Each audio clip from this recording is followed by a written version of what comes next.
هڅې پیل د جوړېدو دا وطن د رغېدو بیا آباد بکړي هیواد مټین غشتې دی بچو. کانال قوشتیپه رویای میلیون ها انسان در جغرافیایی به نام افغانستان، کشوری که همواره نام آن با جنگ و عقبگرد همراه بوده و از ساخت و ساز پروژه های بزرگ و پیشرفت و ترقی برای ساکنان آن یک رویا باقی مانده است. اما تطبیق کانال بزرگ آب زراعتی به نام قوشتیپه از سوی شرکت انکشاف ملی با حمایت امارت اسلامی و پیشرفت چشمگیر کار در آن امیدواری ها را برای پیشرفت اقتصادی کشور زنده ساخته است.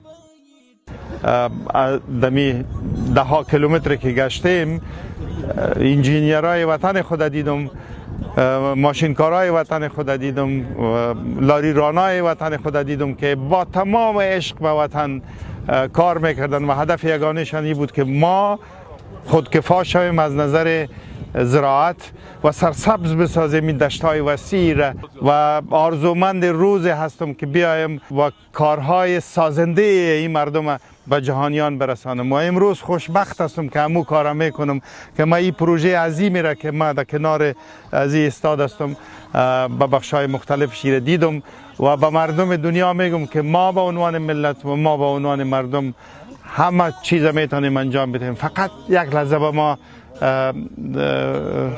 فرصت بدین که نفس راحت بکشیم. بیش از 95% کندنکاری فاز اول این کانال تکمیل گردیده و آماده انتقال آب آمو به دشت‌های شمال کشور گردیده است. اما در جای دیگر این کانال آب‌هایی که از زمین فوران کرده اند در حال لبریز شدن است و این گونه منظره را ایجاد کرده است و آمدن پرندگان به اینجا به زیبایی آن افزوده است.